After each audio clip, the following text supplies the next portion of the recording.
Hello, everyone, and welcome to our panel presentation co-hosted by the Arctic Research Consortium of the U.S. and the Cold Climate Housing Research Center. My name is Britt Myers. I'm the engagement director here at ARCIS, and I'll be your host today. A little about ARCIS. We are a nonprofit consortium connecting and supporting the U.S. Arctic research community. All of today's speakers come from ARCIS member organizations, including the Cold Climate Housing Research Center, the University of Alaska Fairbanks, the University of Alaska Anchorage, and the University of Virginia. We're excited to showcase the important work happening across our member community and to give special visibility to the Cold Climate Housing Research Center. The CCHRC team connected with ARCIS earlier this year to broaden engagement with experts working on the topics we'll explore today. And we hope this session highlights the value of collaboration and partnership, and we encourage you to reach out to the CCHRC team if you see connections with your own work. With that, I'm pleased to introduce our four panelists for today. Dr. Jennifer Schmidt is an associate professor at the University of Alaska Anchorage, working with the Institute of Social and Economic Research. Her work focuses on how people interact with the environment through subsistence land use, climate change, and wildfire. She co-leads the Arctic Urban Risks and Adaptations Project, which looks at how Arctic and subarctic communities face and adapt to multiple hazards. Dr. Nima Farzadnia is an assistant professor of civil engineering at the University of Alaska Fairbanks, directing the Automated Construction and Advanced Materials Lab. His research focuses on smart and sustainable infrastructure, advanced construction materials, and automation, especially in cold regions. Dr. Donahue Wylie is an associate professor at the University of Virginia, studying how scientists, engineers, students, and community members work together to produce knowledge about technology and the environment. She is part of a Navigating the New Arctic project in Utqiaġvik, Alaska, looking at how infrastructure, environmental change, and community experience come together. Ms. Rosa Vogel is the program director at the Cold Climate Housing Research Center, where she works on energy efficient and equitable housing with a strong focus on workforce development and education. With that, I'll stop sharing and invite Jennifer to take it from here. I'm here to talk about primarily this urban Arctic risk project that I have, but I also mentioned another project that I think fits in with the theme of housing. And so this project looks at permafrost, wildfire, and rain in winter, and it focused on Anchorage, Fairbanks, and Whitehorse in the Yukon.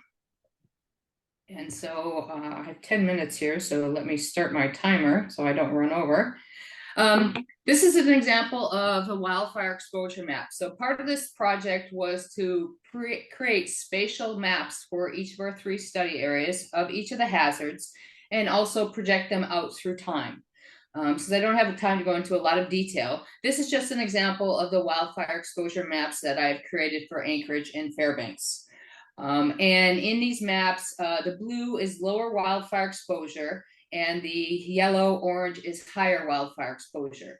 I found that things over 60 tend to burn. So there is a lot of area to burn within the Fairbanks area. You can see the effects of previous wildfires on the landscape. The boundary fire here up in the north.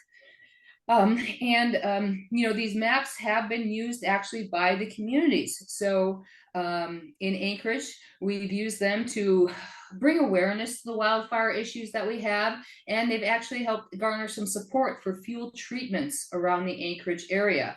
One place in particular only has one road in and one road out. And we stress that you really need to fortify that piece of infrastructure and allow people to get out there and allow our firefighter activity should you need it. It's also now actively being used in the community wildfire protection plan that is happening within the Anchorage area, as well as my maps are used in several other CWPP processes. One of the other things that I did with these wildfire maps is, you know, egress evacuation became a top priority for residents. So we had meetings with residents where we identified evacuation routes and combined them with these exposure maps and hazardous fuels to try to identify areas where we need to do vegetation thinning to help, reduce maybe the flammability of fuels, fire activity around streets where people are going to be trying to get out. Again, this also helped identify areas for potential fuel treatments. And right around here, this is a one-way road into a neighborhood. And so a friend of mine spent 18 months trying to remove 2 dead spruce trees to protect this pathway out, which just highlights how complicated it can be to take what seems like common sense actions. My meetings with various residents around Anchorage also promoting FireWise. So rather than depending on, the government, people in Alaska like to do things themselves. And so here's what you need to do. Just clean up your neighborhood, your house, based on the maps that I've created. You're in a high exposure area. I suggest that you do something. And a lot of people are taking action. It's really inspiring to see people come together. Rain in winter was another hazard that we looked at. And so this is just an example with Fairbanks. The models show from this project that there's going to be a lot more rain and winter events in Fairbanks. Actually, all 3 of our areas are going to see an increase in rain and winter activity. Anchorage, already deals with a lot of rain in winter. And that will increase to a point where it starts to get too warm and it'll probably just turn into rain. We had standing water in my yard this winter in Anchorage. Fairbanks, it's just going to get worse. I've been through some rain and winter events here and they're pretty bad. Whitehorse, surprisingly, they're more concerned with freeze-thaw events. Rain in winter wasn't so much on their radar, but our results show that it's probably going to become more of an issue for residents in Whitehorse. And rain in winter in infrastructure. There's an example of a rain and winter event and a power line and trees coming down here in Fairbanks. That has increasingly happened in the last few years since this project was funded back in 2019. I thought the Crocs and ice spikes was kind of a funny picture. That's Alaska right there. People have been falling, getting hurt with all the ice that's been forming in parking lots, things like that. Cars obviously going off the roads is a huge concern. It's really kind of actually quite difficult using climate data to identify rain in winter events. And one of the things that we did is we tried to use these thermistor devices that the DOT puts in the roadway to identify when you have a rain event, is the ground frozen? And that would signify more likely events on society. The other thing is you see frozen sewers, frozen roadways, the drains along roadways. I know the Anchorage municipality has been dealing a lot with that and trying to thaw frozen storm drains and stuff like that. So that might be something more common in the future in these other areas. The third hazard that we dealt with was permafrost. And this is an example of one of the permafrost maps that we created for the Fairbanks area. We are working on a paper where we look at, the total number of houses within different permafrost categories and subsidence categories. This is ground ice categories. Looking at the length of roadways and infrastructure within subsidence and ground ice categories. And then we brought this all together. So this was a paper by Toby Schwar. And what we did is we used these spatial maps that we created to identify parcels that were like high, high, high in all 3 categories, or low, low, low in all 3 categories. And we sent out household surveys based on this stratification and asking people, what do you perceive as your risk? And it was very interesting. So since, this talk is kind of combined some of these, socioeconomic factors with hazards, this is wildfire. And so on the bottom are different income quartiles with low income to higher income. And you will see in Anchorage, the higher incomes actually had more wildfire hazard than in Fairbanks. Anchorage, people live up on the hillside. There tends to be more money up there, bigger parcels. Fairbanks was actually the opposite. It was the lower income households that expressed higher concerns as far as the wildfire hazard goes. And Fairbanks, there are a lot of cabins, a lot of small houses distributed outside of Fairbanks. So this makes sense. For the rain in winter, overall, there was more concern about rain in winter, slightly in Anchorage than Fairbanks, but Fairbanks is definitely becoming a big concern. I think if we did this recently, again, it would be even higher given the events that have happened in Fairbanks recently. I don't see a huge difference among the income levels when it comes to the perceived hazard due to rain in winter. So not there. And permafrost, more people are concerned with permafrost in Fairbanks. People may think Anchorage, does Anchorage really have permafrost?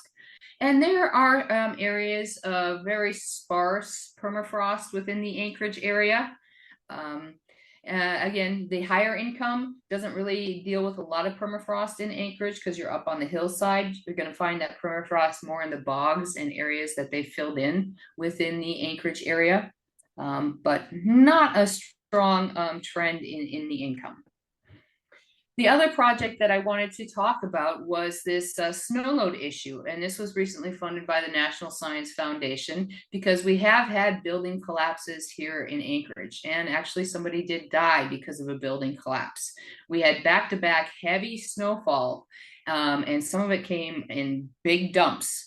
And so this is a building that collapsed there in Anchorage. And so we're doing household surveys, which we've done, and we're doing a business survey to figure out, did people have problems with snow loads? Were they able to reduce the snow loads on their roof if they wanted to? If not, what can be done to assist them with removing snow loads on their roofs? And some preliminary results. Overall, people are concerned about snow loads among households on the roofs in Anchorage. This kind of shows the middle income is high, more concerned with snow loads on their roofs. Maybe in the lower income, you're not an owner, you're a renter. We only had one renter respond to our survey. Most people own their houses, or you're in an apartment complex where you don't have access to the roof, or a condo, so it's not really your concern. That might be what's going on there. But overall, people in the middle income are concerned with snow loads on their roofs. And then we looked at education, whether education factored into a concern about snow loads on their roofs, because the municipality did say that they would like to see more education regarding this topic. So we have built that into our proposal. All of my work, I try to work very closely with communities and address issues that they're facing. And so here, I don't see a big correlation with income, but overall, there is definitely concern. And so, in an effort to, inform the public about these hazards and risks that they are facing, I put my data out into online applications where people can look up their addresses and learn more about either where they live or potential places they're thinking of buying. And that is all I have. Thank you very much, Jennifer. And then next up, I think we have Nima. I'm going to go ahead and put a little bit of a bio for Nima here in the chat.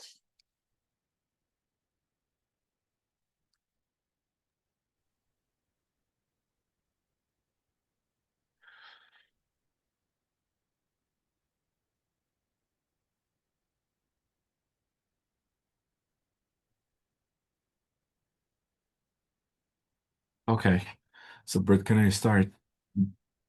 Go ahead. Yes. Yeah, I have only one slide, and so I'm sorry that it might be a little bit busy. But okay, so the thing is that I think we all know the problems with construction in Alaska. Something like short construction season, like harsh environment that needs like special architectural design or material design that can be uh, resilient enough for the harsh environment. We have problem with construction commodities. We have to import construction commodities from lower 48 or even from Canada. We have shortages of skilled labor.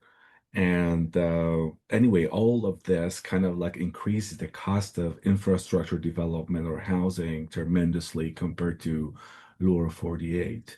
And in the last ARCIS that we had in the University of Maine, I kind of like learned about some shocking like statistics from CCHRC.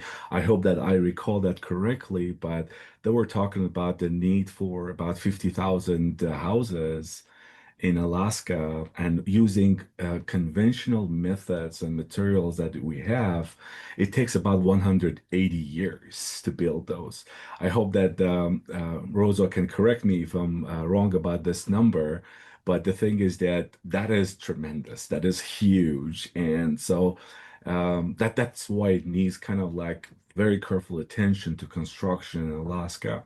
So technically, about 2 years ago, we developed and established kind of like initiative, a lab at UAF, which is called Automated Construction and Advanced Materials. And today, I'd like to talk about the research and development plan within the 10 minutes I have, and also talk about the problems that we have, what we have done, the problems that we have, and then if there are questions, I'd like to answer those questions, and if there are some comments, I really like to learn from the comments.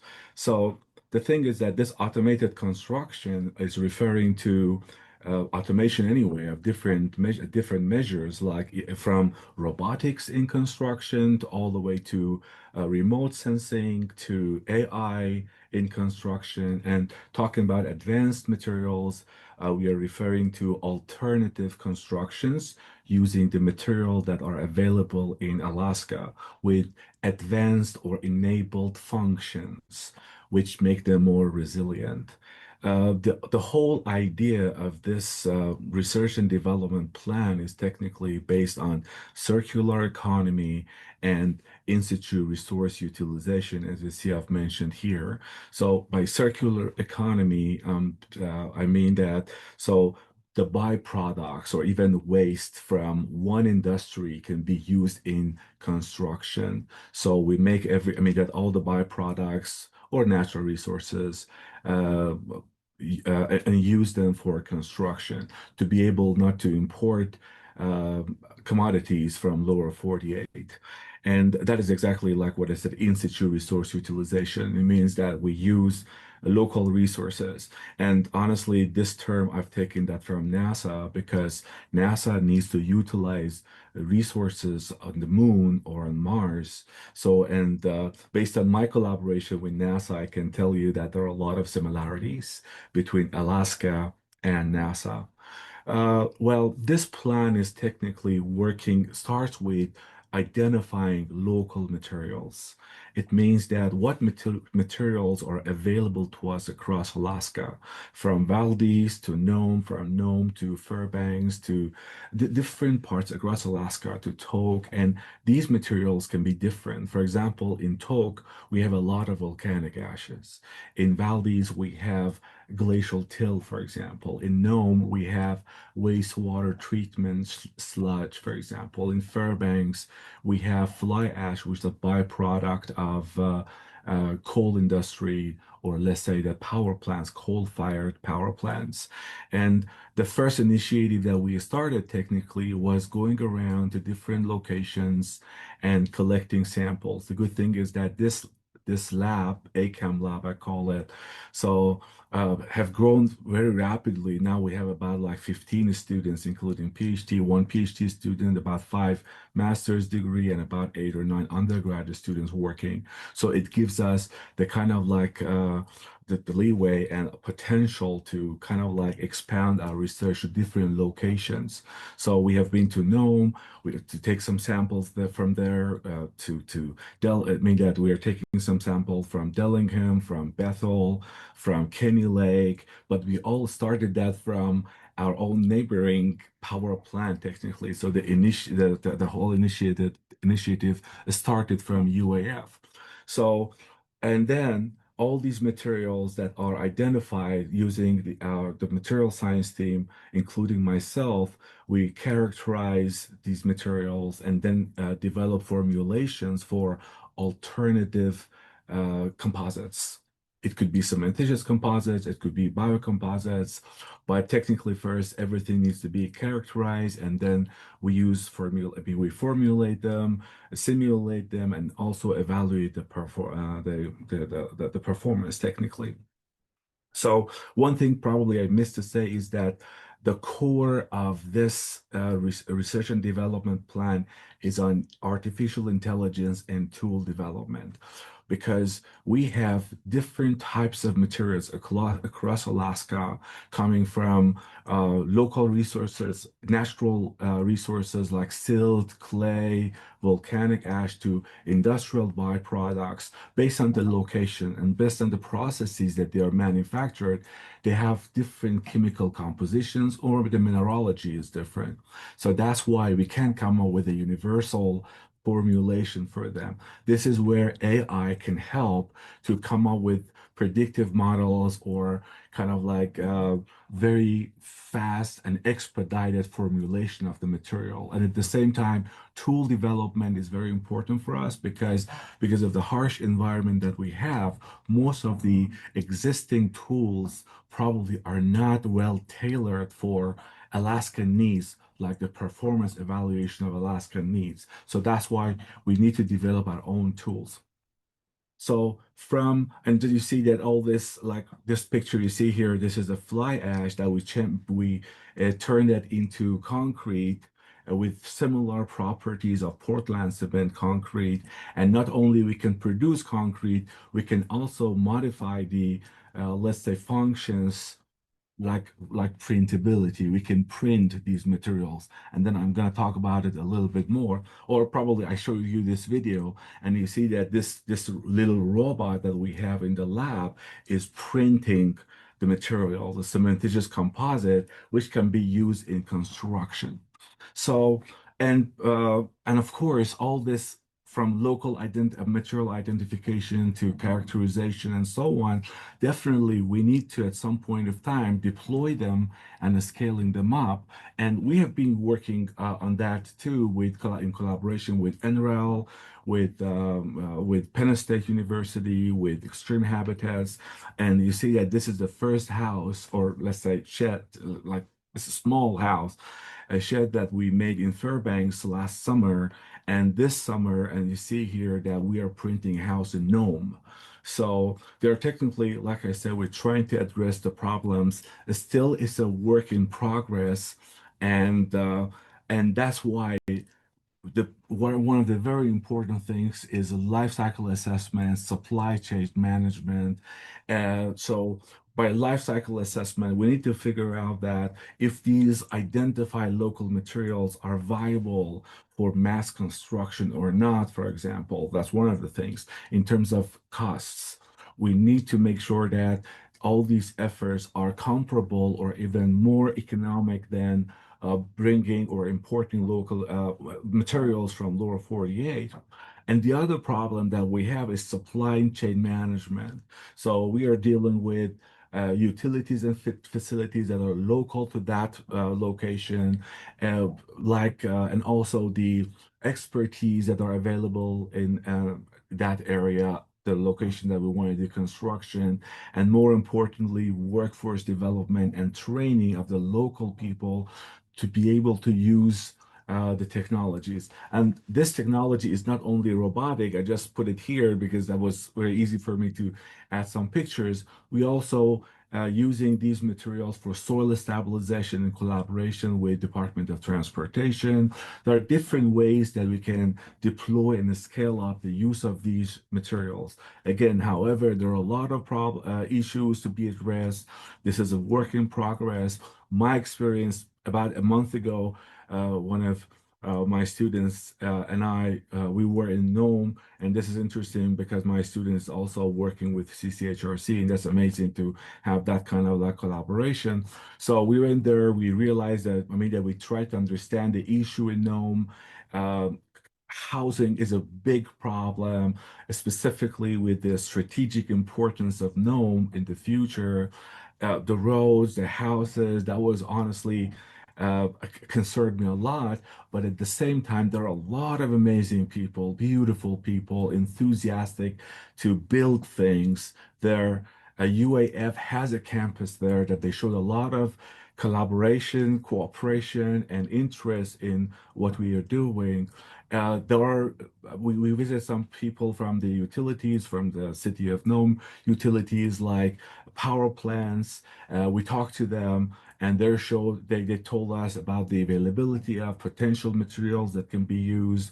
We talked to some communities, Alaska Native communities. They also showed a lot of interest, and we have like progressive like communication with them to send us the samples to do the analysis and so on, and then prototype them.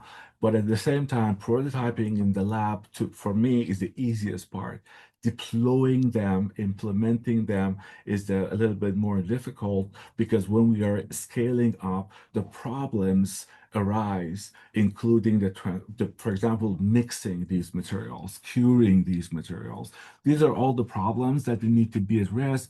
However, I think that in the last 2 years, we have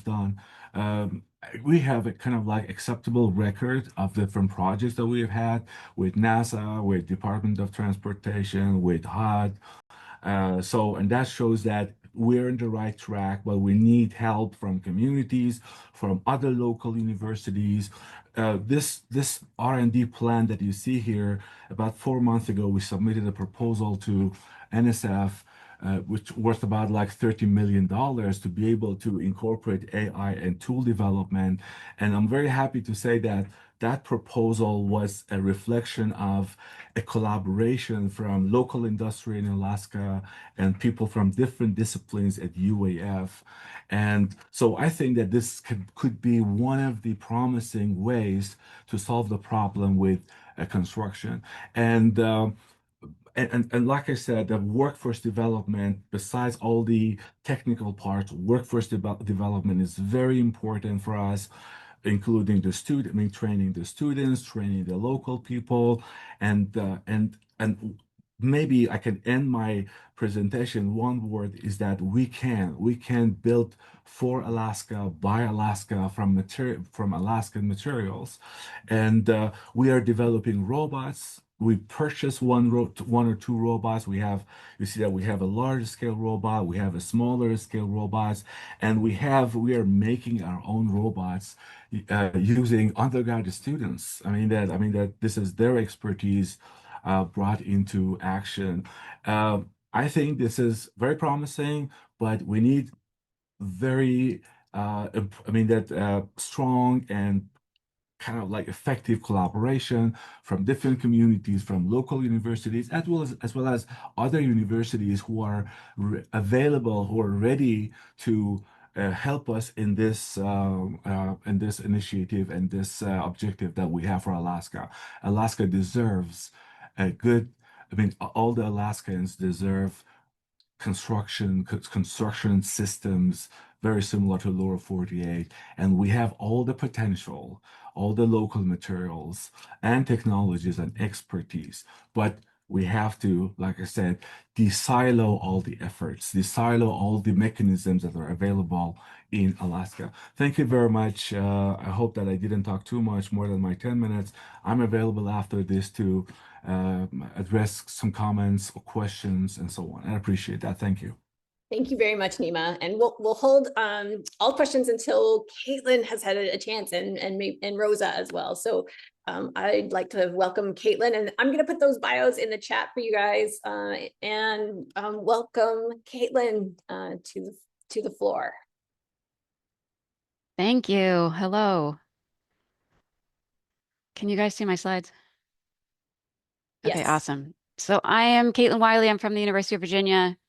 I'm a social scientist, and it's my job to study how we work together to build better Arctic infrastructure, particularly on a couple of projects that my team is working on. So we work primarily in Utqiaġvik on the North Slope of Alaska. And so you can see in this image, This is the ancient village where people first lived in Utqiaġvik thousands of years ago, and it's right on the coast of the Arctic Sea now. It wasn't then, but thanks to coastal erosion, you can see the ocean in the background. And so the lumps in the ground are the original underground houses where people lived. And so I just love that you can see the ancient houses mixed with like the power lines and the other forms of infrastructure that come from living in a place for thousands of years. You can see some geese and some flooding, right? Like you can really see Utqiaġvik in this picture. And then on the right, you can see members of our team setting up micrometeorological sensors around a building in Utqiaġvik to study how infrastructure interacts with the environment around it, in the hopes of building design guidelines that inform more resilient, more climate resilient in particular, forms of housing and other infrastructure for Utqiaġvik.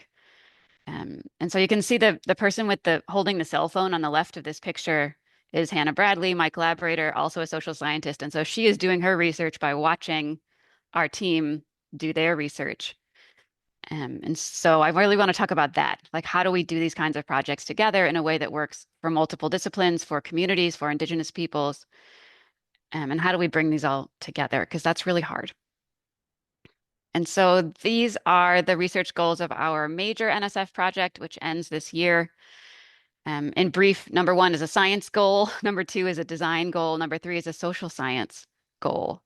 And so with these 3 components of our project and of our team are what we brought together to bring to Utqiaġvik and try to put our expertise to work for them.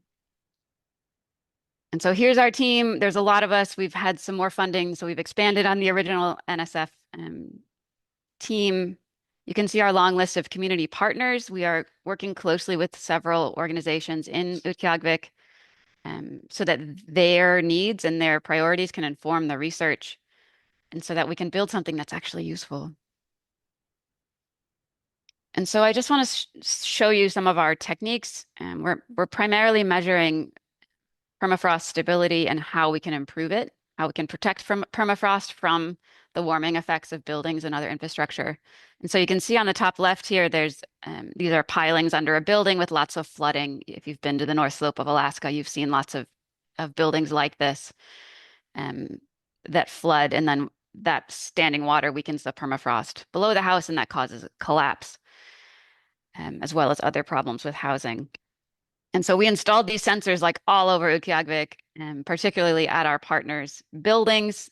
So you can see the blue building is a public housing facility in Utqiaġvik. We put them in at the hospital, which is this building on the left. You can see the tall metal pilings with some flooding underneath, and our grad students putting up a sensor.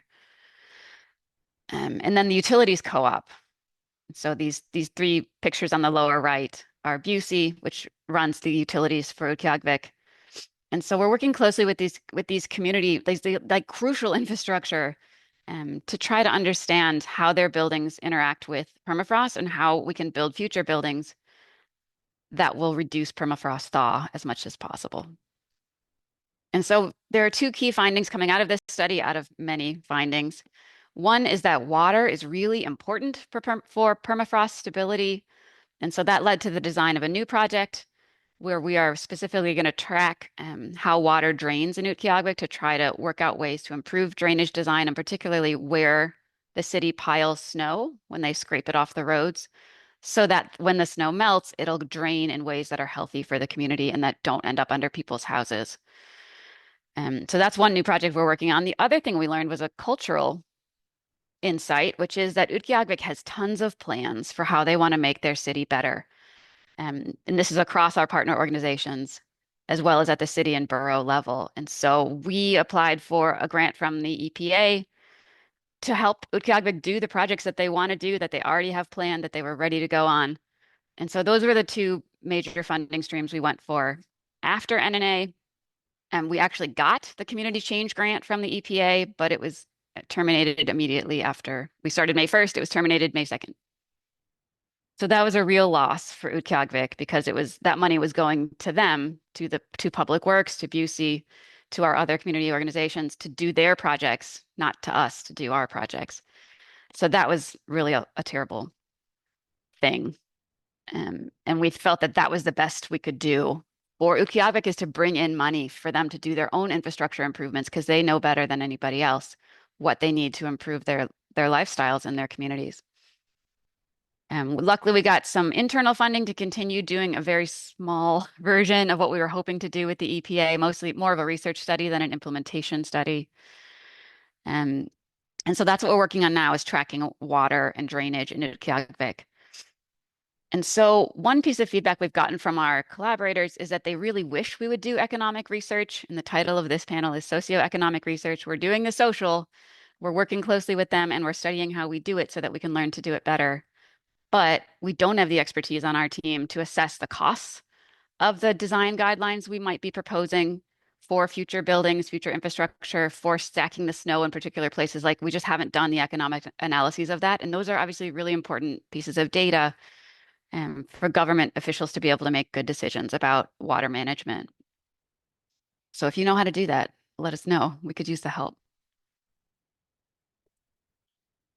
So one thing that we are learning from these projects is some takeaways about how to do research well with communities, with various kinds of knowledge makers, both Indigenous and academic and policymakers. And so I want to share some recommendations that Hannah, Bradley, and I have put together about co-production in the Arctic. And so we've come up with these 3 values, right? That we should do research that is vulnerable, centered, and shared. And so I'm sure you know what it means to be vulnerable, and that academics don't like it. We like to be the experts in the room. And so we are finding that you really have to be vulnerable, wait to be asked, wait to be invited, be willing to share messy data that don't make any sense yet, because our partners are part of the process too.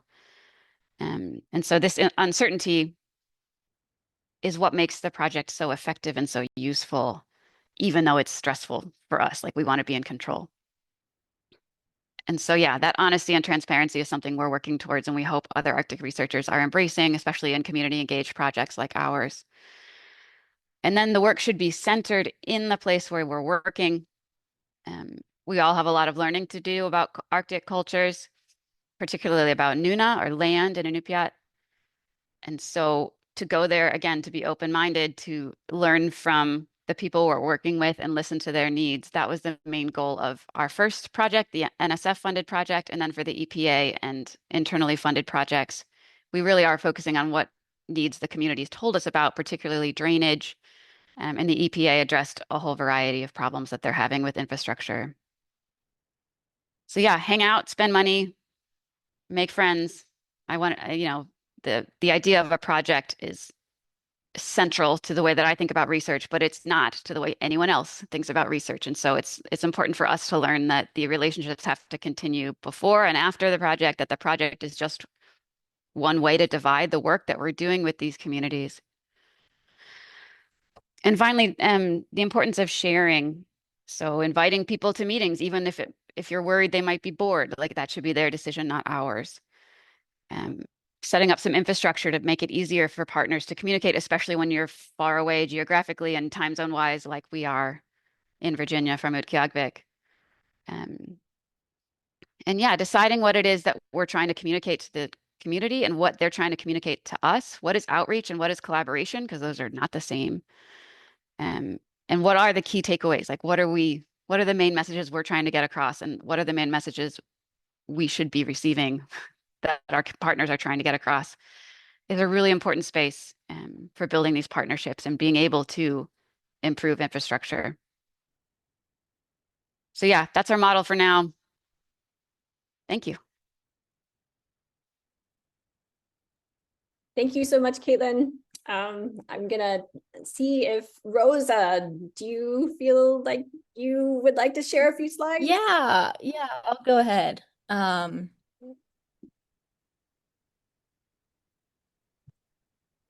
Okay, you can see my screen, right? Yes. Great. So, I'll just go pretty quickly here, but I just wanted to speak about, some of the issues that we as a housing organization see that are the challenges across rural Alaska, and what we're doing, how we work with researchers to help advance those solutions across the state. So, we have all of these issues that I just barely touched on. Overcrowding, poor indoor air quality, and we really need more housing to be built in order to really solve a lot of these issues, and it has to be high quality housing. You know, as Nima mentioned, based on our calculations, if we continue to build at the rate that we build now, it would take something like 180 years to build the units that we need now. So we have, you know, sort of a threefold list of a threefold strategy, prioritizing construction, using local materials, and developing the workforce. And so we really want to prioritize construction and make sure that we have a secure supply chain.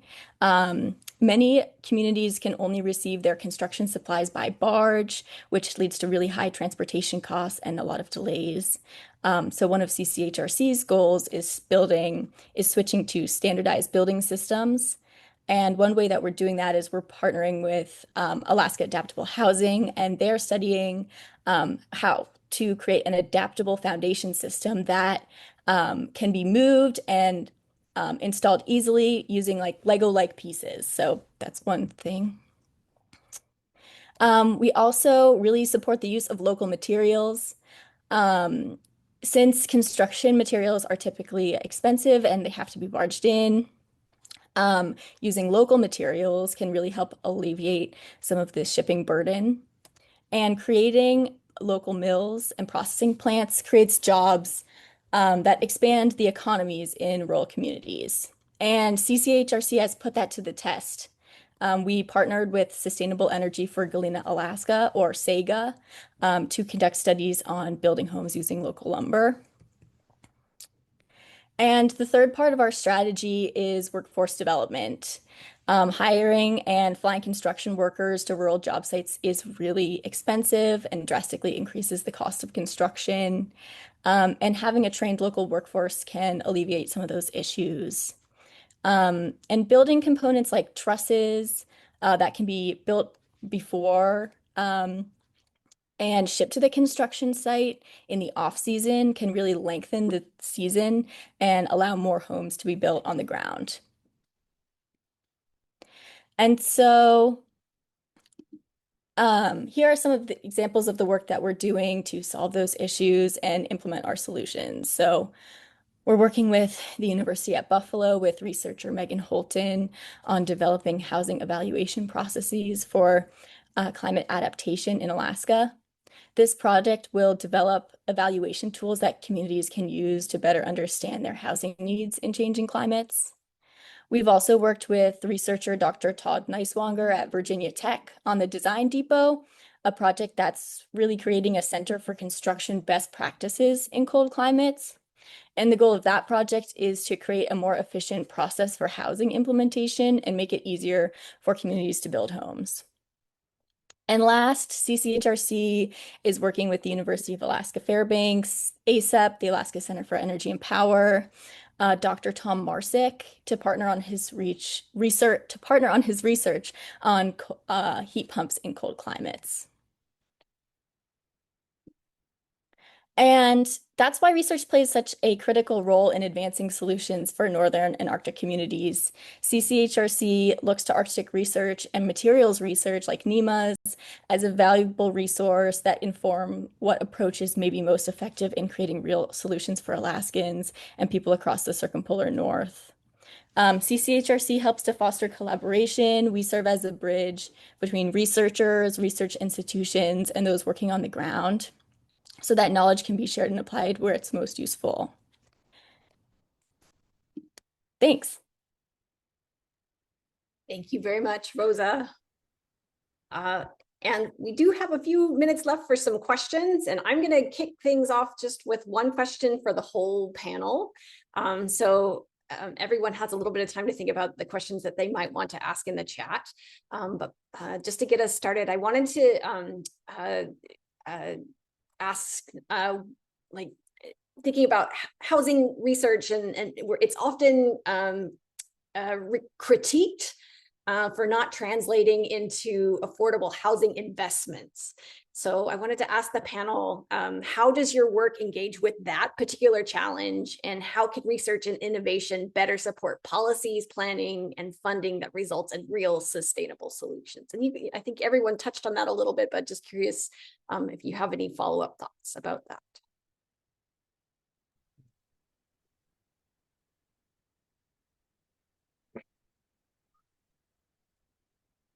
Well, I can. okay, so go ahead. Sorry, go ahead. Oh, sure, Nima. So, one thing that CCHRC we really strongly believe that, it's not ethical to have people living in experiments, right? We want to have tried and true, science in place before we have real people living in those homes. So, our strategy is to work with really established science, and create those solutions and test them, in our hub communities, and then bring them out to rural Alaska. So we're not having, real people living in experiments. That's not what we're trying to do. We're trying to build real homes that will really, really work. About that, something I can add is that we need to develop an ecosystem for construction infrastructure development that also includes the policymakers. Well, the thing is that we need, first of all, let's say that from lab prototyping to field implementation, there's a lot of that there's a learning curve. So from lab scale to implementation needs policymakers to support it, needs funding agency to support this, and needs a little bit of kind of like courage to bring in new prototypes. This is one thing. And at the same time, we need guidelines, we need technical reports. And that is also something that policymakers can support and can implement for healthy and safe construction. We definitely need that kind of like guidelines. And that's another thing that I believe that policymakers can play a very important role. And the other thing is that there are some facilities, equipments that we need if you want to implement all these prototypes in actual construction. And that's another way that's a kind of like one of the key players in this are policymakers to allocate budgets, fundings for those local communities. That's something that I can say that policymakers can play a very important role. Yeah. Yes. Sorry, go ahead, Jen. I would say, affordable housing, your house is probably one of the most expensive things that you're going to buy. And, when you're higher income people can have many houses. And if their house burns or if they have permafrost issues, I bet money that they'd probably have an easier time replacing or fixing up their houses due to damages from natural disasters. And so for me, it's increasing the public awareness of hazards when people go to buy, looking for a place, and investing their hard-earned money into something, knowing whether they're inside or outside of a fire service area. Are there permafrost issues so that they can be informed and make decisions and use their money wisely? Obviously, from a wildfire perspective, building up versus building out. If you already have an urban area cleared of vegetation, oftentimes building up is more affordable than building large homes out in a sprawled area. So that's, I guess, ways, where I would try to translate it into affordable housing and sustainable development. Yeah, thanks. I would just build on all of these answers, and especially Nima's, and point out that this is a systemic problem. We don't have enough affordable housing in Virginia, where we don't have the challenges of Arctic construction. And so for us, we're really working with organizations, with governments, to try to make plans, design plans to inform where Utqiaġvik continues to build future development, for example, to save them money in the long term, by building in places that are more stable permafrost-wise. The other thing we're doing is trying to shore up their public utilities. like homeowners. I don't know. I think we're working at the top down level in the hopes that making these systemic changes, or at least information to inform these systemic changes, will then help homeowners and protect what it's like to live there. Thank you all. Just looking at the time, I think we're getting close to the end of our hour together. But we do have a couple questions in the chat. One was from Stacy Fritz. I think she was asking, Stacy, and do you want to jump on and ask this directly? Because I don't know which speaker you were specifically addressing this to. I'm sorry, that was Ryan Tinsley posting a comment on my Zoom, and I think he's got it. Yeah, I wrote I was the author of the original, sort of inspection for that before they started construction. And once it was done, I think the challenge is knowing what the tolerance for movement is. Before, if it's benchmarked, my advice was it needs to be monitored, and in such a way that we know that once it's, say, 1.5 inches or 2 inches out, that it needs to be addressed. I mean, you can't go through and leveling a building that big, especially with the way the foundation's designed, where it's kind of discontinuous foundation. What sort of the safe tolerance is for movement in a building before it starts causing structural damage, or even significant cosmetic damage where it's just cracking drywall and so forth. And I mean, this is a bit of a engineering question, like what the allowable deflection and movement is in a given building, so that it can be monitored, and there can be kind of a preventive maintenance program built into that. I'm sorry, are you talking about the TNHA building? Yes, that's correct. 29 Yeah, plex? but I think that this is probably true for a number of other buildings in the state that need to be monitored and adjusted. Yeah, one thing that we're using is LiDAR, and this is kind of an experimental technique to take take LiDAR scans of a building, including the TNHA 29 plex in Utqiaġvik, and then compare them year by year. And we are able to measure change.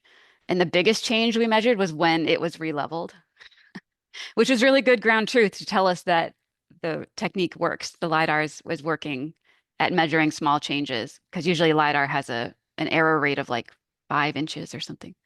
I'm not the architect who does this work, but yeah, we're exploring LiDAR as a monitoring technique, because you just set up the LiDAR scan. Like, you don't have to, it's less invasive than other forms, but it might also be less precise. So yeah, thank you. That building and many other buildings have similar problems. Great. Thank you all very much. I think we're gonna call it good for today. But I hope more than anything, I hope those of you who are interested in these topics stay engaged, maybe even take part in some of these fall classes that CCHRC will be running soon. And if you are really interested in thinking about ways that we can do Arctic research better as a whole, I also want to flag for everyone that there's going to be an information session on developing the next national plan for Arctic research. So these topics are all really important for that work. And as you saw in some of these presentations, federal funding is kind of changing around these issues, and so would encourage you to take part in this activity as well. So I think I hope to see you all again on in some of these spaces, and really do hope that you continue to engage with CCHRC and continue to connect. So thank you all, and we really do owe this group of presenters a big round of applause and gratitude today for sticking it out and this audience with the disruptions that happened at the beginning. So thank you guys all. We really appreciate you being here. So.